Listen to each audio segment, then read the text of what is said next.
Welcome back in this segment of our show, brought to you by Phil Cobble, Fine Homes and Land. You see the phone number, 865-805-4664.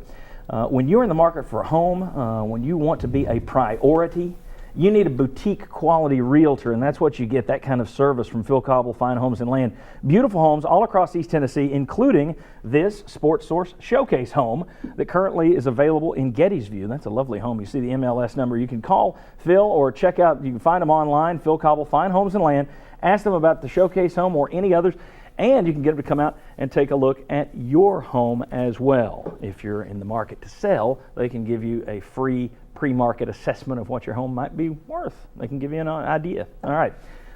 Back with Jimmy, Bob, Mike, and Chuck is way over there at the YP Ball, the Great Wall of Candidates, okay? A lot of information up there. We're just going to run through these very quickly, and then I'm going to let you guys, let me explain what people are looking at. You got the coach and the school he's currently at on the left side. Then beside that, you have his all-time record in the NCAA. So if you see an asterisk, that means a guy like Rick Byrd, 597 and 307, that doesn't count when he was at LMU or Maryville College. You have the winning percentage beneath that. Over on the right side, how many years they've coached in the NCAA, so an asterisk means they coached below the NCAA. You have the number of NCAA tournaments they've been to. On the far right, you've got their current salary. An asterisk means either they got a raise and we don't know the numbers, or it's a private school and we don't know all the numbers. And the tempo numbers. Some of you out there are saying, who cares what style of play? Hey, if you've been listening to talk radio, reading Twitter, reading the message boards, reading petitions, you know that style of play matters for a vocal chunk of the fan base, so you better hope for guys that run an up-tempo. The higher the better. Anything that's in the 64 or 65 range on that board, that's Conzo speed. You don't want that. Well, those of you that don't like, those of you that didn't like the Conzo and said it was the Conzo ball and thought it was boring. All right, guys, you're looking at these numbers here. Let's compare it to Michael White. He's down there toward the bottom. Look at a Tad Boyle, a guy that was here for 1 year. I know somebody wrote he really loved it in Knoxville. He was here 1 year as a basketball operations guy. I don't know that that's something he took to heart forever. Thoughts on Tad Boyle? Anybody? Anyone? I think he's a really good coach, and he would be on my list. Okay, he would be on your list. I'm not saying he'd be number one, but he'd be on my list. Rick Byrd going to get any I don't think he's going to get any kind of real consideration. Chuck, should he? At this age, at this point? He's 60, 61, I believe. He's 61. Yeah, I mean, that train has probably left the station. There was a time when I think he would have been a strong candidate for what they had. He runs up tempo. Mick Cronin, Cincinnati, he just went through a divorce, got a young child there. He's a Cincinnati guy. I don't know if that's going to happen. Plus, he's slow as Christmas, just like Conzo over there. Chris Mack, Xavier, another Cincinnati guy, Xavier guy. I don't know that he would make the move. His first 2 years when he played with an inherited roster were better than his last three. You guys see Cronin or Mack either one being serious candidates? No. Cronin, yes. Okay. Serious in terms of Tennessee's interest. I think Tennessee's talked to him. Do you think Cronin has interest coming back? Yes. Okay. Greg Marshall, I would be shocked if they hadn't talked to Greg Marshall. I just don't think he would be interested.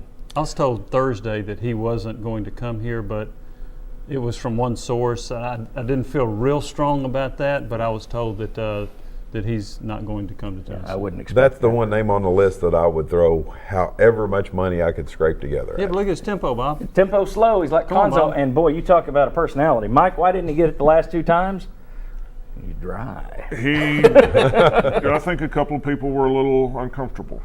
He can be supposedly he can be standoffish, is the word on the street. Well, but I've heard just the opposite of that too. That he's been great with Wichita people and Wichita fans. There you go. There you go. He can now ride a unicycle and juggle at the same time. Archie Miller from Dayton. Everybody fell in love with this guy.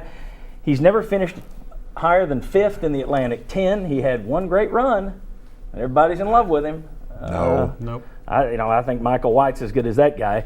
I mean, you're rolling the dice with a third-year coach either way. 10 Miles, Nebraska, I don't see that one happening. You guys stop me. Richard Pitino, I think Tennessee's gone. Yeah, now he has a great record, lower than the NCAA, but at the NCAA he's built up programs, and that's why he has a losing record. And he's very Bruce Pearl-like, I'm told. Okay, Tim, well, they put that there give him a boost if he's a promoter. Richard Pitino, this would be his third school in 3 years. I don't think he would jump again. Don't know that he wouldn't. But Tennessee hadn't had a lot of luck hiring famous kids. They keep aiming for Michael or Sonny, and they keep pulling up Fredo. All right, we got Shaka Smart. I don't see that happening. Anybody think he turned down UCLA in hopes of getting UT a year later? No. Okay, that'd be a shock if they get him. Tyndall, and then Tyndall, I think, is probably going to be a major candidate in this thing. You would think he would be in the top 3. I mean, if you're going for the mid-major route, to me, I would have him in the top 3. I thought ahead of time he and White would be probably where you wound up in that range. I thought it'd be those two. Do you know anything about Tyndall? No, other than he'd like the job. Okay. But And yeah. he's very And passionate. Passionate. Will Wade, Chattanooga, 1 year. Mike, I'll let you comment because 1 year guy, but you've heard good things. Some people I know really like him a lot. He was an assistant for Shaka. Just went with no head coaching experience, got the Chattanooga job, just knocked him out at the interview. And a very good friend of mine who knows a lot of coaches bills him as the next Billy Donovan. Wow. And Billy Donovan was hired at Florida after just 2 years at Marshall. So Will Wade at Chattanooga. I would be interested to see what the reaction would be. Probably about like the reaction at Florida when they hired Billy Donovan. And I'm just Billy who? surprised that Ben Howland's Exactly. not on that list. We'll talk about Ben Howland. Come on back on the Sports Source.